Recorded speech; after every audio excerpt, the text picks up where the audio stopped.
각 당의 대표 선수급 의원들 목소리로 전국 현안 조목조목 살펴보는 수요국회 여의도 베테랑. 원래 오늘 순서 바른미래당 순서인데요. 이제는 그렇게 소개하면 좀 곤란할 것 같아요. 이미 신당 창당을 공식화했기 때문에 변화와 혁신의 창당준비위원장 이렇게 소개하는 게 맞을 것 같습니다. 하태경 의원 순서예요. 어서 오십시오. 예, 반갑습니다. 제가 소개 잘한 거예요? 이미 원래부터 예고돼 있던 거잖아요. 어쨌든 맞습니다. 예. 바른미래당은 이제 소개하면 안 돼요? 뭐 안 되죠. 예. 이제 완전히 갈라섰군요. 예, 예. 창준위원장으로서 신당의 청사진 한 말씀 해주세요. 뭐 저희들이 내세우는 게 이제 새로운 보수인데요. 이제 뭐 뭐가 새롭냐? 뭐 기존의 올드 보수와 다른 게 기존 올드 보수는 이제 어르신들이 주도하잖아요. 유권자층도 그렇고 우리는 청년들이 주도한다. 그다음에 한국당을 보면 약간 극우 보수적 성격이 강한데 우리는 중도 보수. 그리고 제일 중요한 우리는 지는 보수가 아니라 이기는 보수다. 예. 언제 창당이 완료됩니까? 늦어도 1월 둘째 주 전까지는 될 것 같습니다. 한 달이면 끝나는군요. 예, 뭐 형식적 요건은 뭐 5개 시도당이고 1개 시당 도당에 뭐 1,000명 당원이기 때문에요. 예. 저희들 조직력으로는 충분히 가능합니다. 네. 당명은 뭐로 정합니까? 당명을 지금 내일 아침에 결정하고 지금 한 2,000개 정도 공모가 돼 있는데요. 아마 쟁점이 당명에 보수란 이름을 넣을 거냐 말 거냐. 그래서 원래 저희들이 내세웠던 가장 많이 알려진 기치가 개혁 보수거든요. 네. 그래서 바른미래당 안에 있을 때도 우리가 이제 개혁 보수 중심으로 좀 가야 된다. 그럼 개혁 보수당? 뭐 그런 안도 있어요. 안도 있는데 또 이제 뭐 어떻게 결정될지는 제가 모르고 제가 혼자 결정하는 게 아니라 다 같이 협의를 해야 되니까요. 네. 근데 이제 보수를 빼냐 넣냐 뭐 이게 가장 큰 쟁점인 것 그게 같습니다. 내일 아침에 결정된다. 예. 신재 아직 인재 영입도 속속 이루어지고 있다던데. 지금은 이제 중요한 게 이제 과거 바른정당 세력의 플러스 알파가 누구냐 하는 건데 우리가 이제 발기인대회 할 때는 광주의 개혁 보수 권은희 의원이 이제 함께 했고 그리고 지금 쟁점이 이제 국당 출신 의원들 중에 국민의당 출신. 예, 근데 그분들은 다 비례입니다. 6분 비례 의원이 있는데 지금 마음은 같이 하고 있지만 지금 탈당하면 원직을 상실하기 때문에 좀 시간이 걸릴 것 같고요. 그리고 이제 안철수 대표 답변은 저희들이 기다리고 있는 중입니다. 그런데 안철수 전 대표 측은 일단 함께하지 않는다는 식의 의견 표명을 한 거 아닌가요? 이제 엄밀히 보면 아직 결정을 못했다 하는 것이고 지금 주된 고민이 그러니까 정치를 어떻게 할 것인가의 고민보다는 이번 총선 판에 정치를 할 거냐 말 거냐 그 고민도 아직 결론을 못 냈다. 예. 그래서 저희들이 뭐 기다릴 수는 있습니다만은 안철수 의원 계통의 출마자들 있잖아요.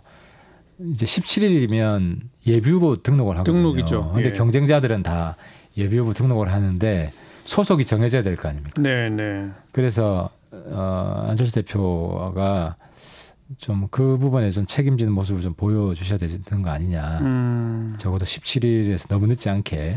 바른미래당으로 예비후보 등록 신청을 할 건지 그렇죠. 아니면 변화와 혁신 쪽으로 할 건지, 신청할 건지 그렇습니다. 뭔가 지침을 다 줘야 될 거 아니냐. 그렇죠. 그래서 중간에 예비후보 하다가 또 소속 바꾸면 안 되잖아요. 좀 모양이 그렇죠. 그렇죠. 그래서 지금 아주 강하게 그 내부에서는 우리가 어떤 깃발로 출마를 해야 되느냐 결정해 달라고 목소리가 큽니다. 뭐 사진을 이렇게 보니까 다들 청바지들 입으시고 이렇게 뭐 모습은 좋고 그리고 하태경 위원장이 150석 그 얘기를 하셨더라고. 그거는 이제 저희들이 이제 아까 조금 전에 이기는 보수를 말씀드렸는데 제가 계산을 해봤어요. 지금의 자유한국당으로 하면 여론조사 바탕으로 해서 많으면 7, 80석밖에 안 돼요.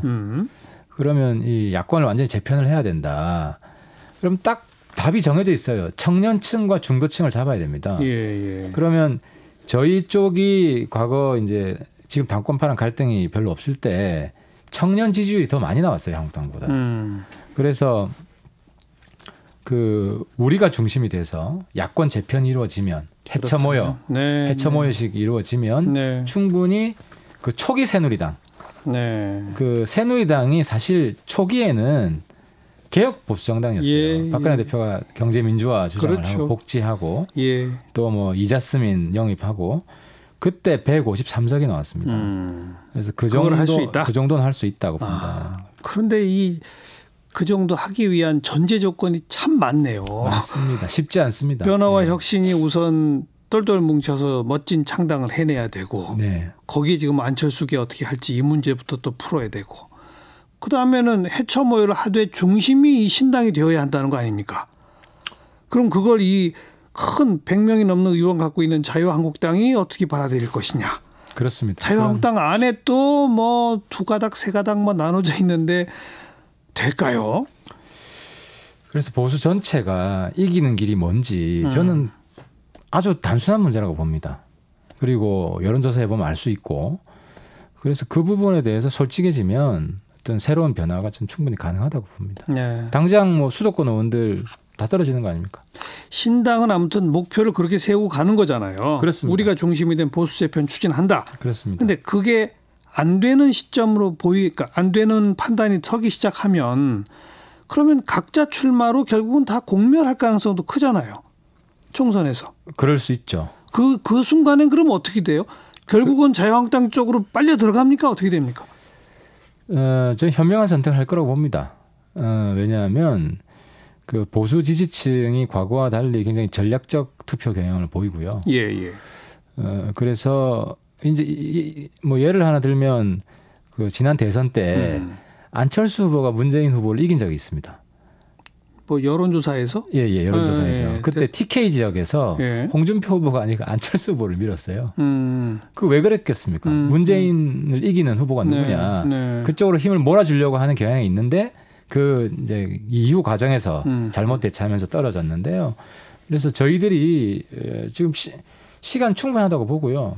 그 과거 안철수 국민의당은 2월 달에 창당을 해서 돌풍을 일으켰거든요. 예, 지금 한 5개월 남았기 때문에 저희들이 일관된 모습을 보여주면 충분히 변화 가능하다고 봅니다. 그러니까 신당 중심의 재편이 안 될 것 같다 하더라도 그냥 우르르 자유한국당으로 흡수돼 가는 건 없을 거다. 저희들 쪽으로 기대가 커지는 걸 많이 느끼고 있습니다. 왜냐하면 저희들이 말하는 청년 보수, 중도 보수가 협풍이 아니라 알겠습니다. 네. 알겠습니다.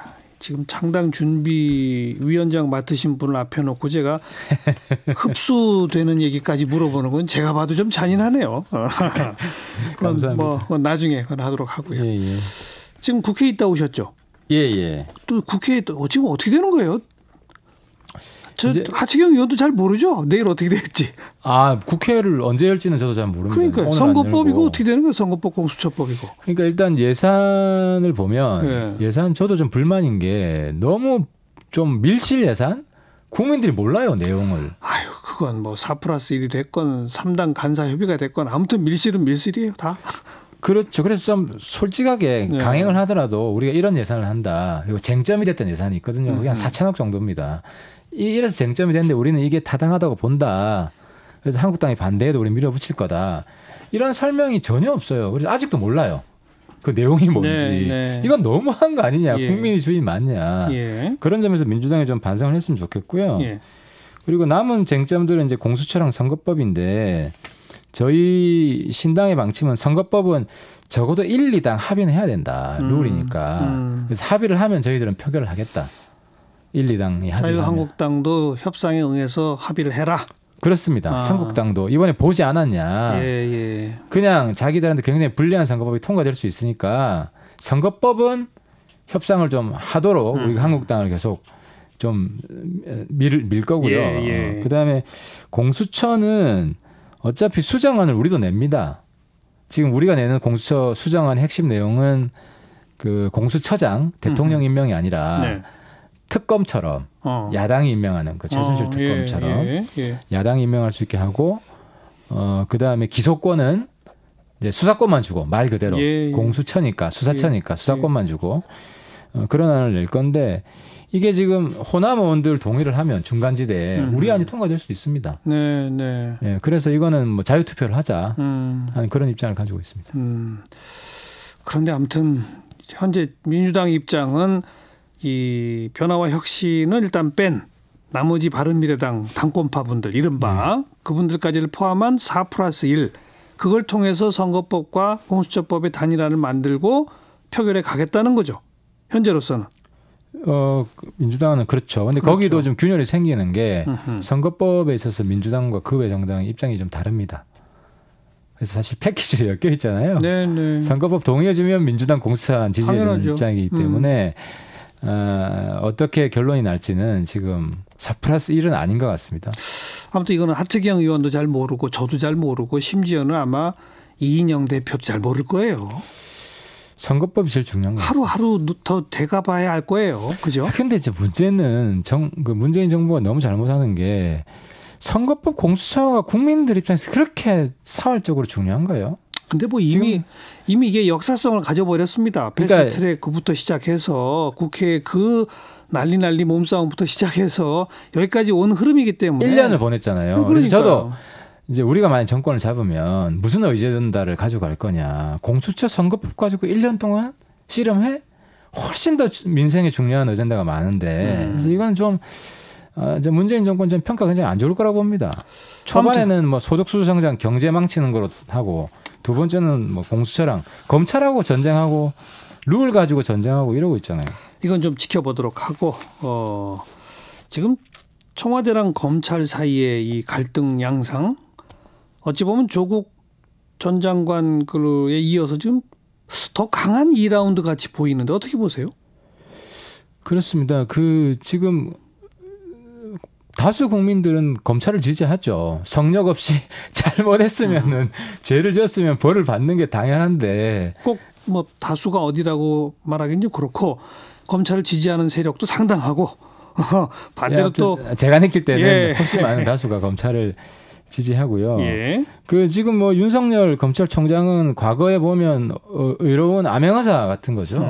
그런 지지를 받고 있는 것 같고 계속 검찰 수사 방해하는 민주당이나 청와대 입장은 그렇게 보이고 그래서 이런 지금 국면을 만들면 정부가 추진하는 공수처도 과연 공정하냐, 조국 수사 공수처가 제대로 하겠냐, 하명 수사 공수처가 제대로 수사하겠냐 이런 의심이 자꾸 휩싸일 수밖에 없죠. 근데 이제 반대로 여당 쪽 주장은 그런 거예요. 사실 따지고 보면 별것 아니고 별 근거도 없는 걸 대대적으로 수사하고 큰 문제가 있는 양 검찰이 부풀리면서 공수처를 만들면 이런 거 수사 못한다는 식으로 여론을 만들려고 그래서 공수처에 대한 지지 여론과 이 국회에서의 표결 동력을 약화시키려고 완전히 발을 벗고 검찰이 나선 거 아니냐라고 공격하잖아요. 그러니까 여당은. 검찰이 엄청나게 많은 검사들이 이 문제에 들러붙어 있잖아요. 이념 집단이 아닙니다. 직업인들이고. 그러니까 저도 그 운동권 출신이지만 병적인 증상이 하나 있는데요. 자기들이 지배 세력이 됐음에도 불구하고 아직도 피해자라는 의식을 가지고 있어요. 그러니까 이 피해자라는 의식이 과거에는 국정원이 우리를 탄압하고 기무사가 탄압하고 이제는 검찰이 탄압한다. 자기들이 인사권을 가지고 있으면서 이것 때문에 지금 나라가 두동강에 나 있는 거예요. 전 정말 안타까워요. 저는 운동권에 이런 병적 증상이 없어질 줄 알았는데 그렇게 보신다? 아직 평생 가요. 평생. 검찰의 이 공수처를 막고자 하는 또 경찰과의 수사권 조정을 거부하고자 하는 검찰의 저항이라는 측면도 분명히 있는 거 아니에요? 공수처는 합리적으로 하면은 그렇게 검사들이 반대 안 하더라고요. 왜냐하면 공수처가 이제 시간이 오래되면 문재인 정권 하에 공수처 또 다를 거 아니에요. 근데 이제 더 중요한 문제는 그게 정말 필요한가? 국민들 입장에서. 아니 그게 아니라 검찰 입장에서 검사들의 비리나 문제는 자기들이 그동안 다 주물럭주물럭 해왔는데 이제는 공수처가 신설되면 어쨌든 법상 무조건 공수처가 자기들 내부의 비리는 뒤지게 돼 있는 거 아닙니까? 싫어하는 게 당연하잖아요. 검찰 입장에서. 그래서 저항하는 것처럼 보이지는 않으세요? 그러니까 그게 단일 집단으로 똘똘 뭉쳐가지고 이념 집단으로 움직이겠느냐는 거죠. 그런 불순한 마인드가 있으면 그 안에서 그러니까 검찰 내에 불의가 있는 거 아닌가요? 그러면 검사 안에서도 독자적인 목소리를 내는 여러 검사들이 있었잖아요.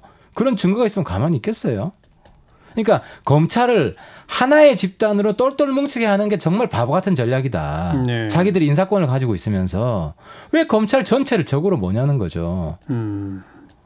저 같으면은 충분히 검사 우리 편 만들어 가지고 물론 그런 사람들이 일부 있을 수 있죠. 일부를 충분히 고립시킬 수 있는데 지금 검찰 전체가 적이잖아요. 공수처를 해야 되겠고 검경 수사권 조정을 해야 되겠다 보니 이렇게 된 거 아닐까요? 그러니까 검사 중에서도 입장에서. 공수처가 생기면 거기서 일할 사람도 있을 거 아닙니까? 네. 그렇잖아요. 그러니까 왜 충분히 그런 사람들이 검찰 내부에도 많이 있을 수 있는데 거기를 공적으로 몰아붙이냐고요, 검찰을. 네. 오늘도 보니까 이해찬 대표가 뭐 정치 개입하는 검사 이름 공개하겠다. 이해찬 대표 격이 굉장히 떨어졌어요. 일개 검사 가지고 싸우는 지금 그런 대표가 됐잖아요. 글쎄 말이에요. 참 곤혹스러울 거예요. 청와대와 여당도 솔직히 안 그렇습니까? 그게 운동권 그 병이라니까요. 제가 잘 알아요. 아직까지도 안 고쳐져요. 추미애 장관 카드는 어떻게 보세요? 추 장관은 뭐 청문회만 통과하면 하시는 거죠. 뭐 예. 저는 뭐 좀 반대는 없고요. 예. 뭐 그러니까. 소신대로 뭐 잘하셨으면 좋겠어요. 그러니까 추미애 장관을 발탁한 이 정권의 의도는 뭐라고 보세요? 뭐 청문회 통과할 사람이 없는 모양이죠. 뭐 검찰 개혁과 뭐 다 연결해서 해석들 하던데. 추 장관은 정치인 출신이기 때문에 제가 볼 때는 꼭 정권 코드 맞출 것 같지는 않고요. 그냥 뭐 옳은 대로 저는 갈 거라고 봅니다. 근데 이제 초반에는 이제 내정돼야 되기 때문에 예. 검찰 개혁 뭐 목소리 키우신 것 같은데 이제 뭐 내정이 됐으니까 뭐 자기 소신 밝히고 그렇게 하시면 보기 좋을 것 같아요. 근데 소신이 검찰 개혁이 있다고 보지는 않으세요, 그럼? 뭐 저는 그렇게 보지는 않습니다. 지금 왜요? 모든 언론은 강력한 검찰 개혁 원칙론자일 거라고들 좀 예단하고 예측하고 있는데. 여태까지 이제 정치해 오신 걸 보면 예. 이제 주류 코드에 맞추진 않잖아요. 물론 이제 뭐 제가 생각할 때 차이는 있지만 본인이 하고 싶은 거 해온 그런 분이기 때문에 네. 저도 그 심리 잘 알거든요. 제가 그렇기 때문에. 그리고 근데 우선 판사 출신이고 예. 검찰과는 특별한 인연이 없고 오히려 악연이 좀 한두 번 있어요. 본인 추미애 이 후보자 입장에서는 억울하게 검찰한테 당했다라고 생각할 만한. 그렇다고 하더라도 검찰 전체를 적으로 몰지는 않을 겁니다. 뭐 검찰 내부에 건강하지 못한 독소가 있으면 예. 그런 거를 뽑아내는 건 하겠죠. 근데 지금 정권이 하는 건 검찰 개혁이 아니라 거의 검찰 폐지 수준으로 지금 전쟁을 하고 있잖아요. 에이, 폐지는요. 그러니까 검찰 전체를 지금 적으로 만들어가지고 전쟁하잖아요. 네. 검찰과의 전쟁이지 이게 검찰 개혁이 아니잖아요. 근데 보다 이제 근본적으로는 한 국가, 한 사회 전체를 통틀어서 누가 죄가 있고 없고를 판단할 모든 권한을 한 조직에 두는 게 과연 옳으냐. 이 문제가 이 인식이 검찰개혁 주장의 출발이잖아요. 그러니까 검경 수사권 이 조정하는 거 예. 우리 국회가 찬성해 오다가 이번에 놀란 게 경찰이 오히려 정치 경찰화 돼 버리잖아요. 경찰의 수뇌부가 그게 선거 공작 사건이고 정권이 경찰을 동원해서 선거 공작을 한 거의 3.15 부정선거에 버금가는 이런 게 벌어져 가지고. 근데 경찰의 주장은 또 다르죠. 근데 지금 증거가 드러나고 있잖아요. 경찰은 어쨌든 토착 비리를 수사해서 처벌하려고 하는데 검찰이 무마했다는 거죠. 지금 국회 내부의 분위기가 경찰에 힘 실어 주려고 그러다가 네. 이 경찰 보니까 정말 안 되겠다. 그래서 저희들도 굉장히 당혹스러워요. 그래서 경찰 내부의 개혁, 오히려 경찰 내부의 자정과 개혁이 이루어지지 않으면 검경 수사권 조정에서 경찰이 굉장히 불리해질 겁니다. 지금 하태경 의원의 이 발언과 그 말을 그대로 받아들인다면 진짜 검찰이 신의 한 수를 쭉쭉 놓은 거네요. 국회의원들의 마음을 그렇게 움직였으면. 그렇죠. 선거 공작은 이거는 금기를 깬 거죠. 만약 사실이라면 그래서 유죄 판결까지 난다면 그 말이 맞겠으나 현재는 양쪽이 엇갈리고 있죠. 주장이. 그거보다 제가 바로 울산 옆이잖아요. 그거 다 아는 사람이에요. 이야기를 직접 듣고 있는데 명백한 선거 공작이에요. 아무튼 그건 경찰이 앞장섰고. 아무튼 이거는 경찰 쪽 주장은 또 정반대니까 양쪽의 주장이 엇갈리지만 지금까지의 국면을 만든 것으로는 검찰은 우리 국회의원들의 마음, 특히 야당도 검경 수사권 조정에 동의하려고 하다가 돌아서게 만들었다는 거 아닙니까? 지금 그렇습니다. 지금 그런 분위기예요. 그러네요. 예. 경찰 정신 차려야 됩니다. 알겠습니다. 신임 총리 뭐 김진표 카드 하다가 오늘 급부상 정세균 카드, 전직 국회의장이 총리하는 건 어떻게 보세요? 뭐 저는 좋다고 봅니다. 그래요? 두 분 다 훌륭한 분이시고 제가 안타까운 것은 김진표 총리 카드를 밀어붙였으면 중도 지지층이 더 많이 생겼을 것 같다고 저는 생각을 하는데 그걸 뭐 민노총이나 이런 데서 반대한다고 왜 오히려 그쪽 개혁을 해야지. 김진표 카드로. 저는 그게 너무 안타까워요. 그러니까 전직 국회의장이라 하더라도 총리 가는 거 괜찮다? 예, 좀 괜찮다고 봅니다. 그래요. 알겠습니다. 여기까지 듣겠습니다. 변화와 혁신 창당준비위원장 하태경 의원 고맙습니다. 네, 감사합니다.